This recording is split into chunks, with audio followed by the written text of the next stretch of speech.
मानहियो जान से छोड़बो नहीं आसान से मरलो पछीन के ले अइबो भगवान से।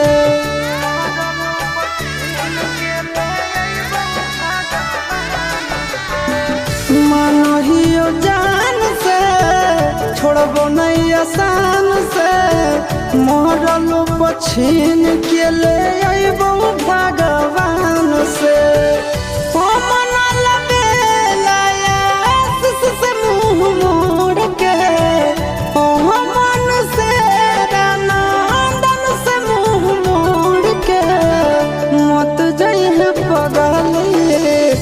पगला के छोड़ के मत जाइए पगला के छोड़ के।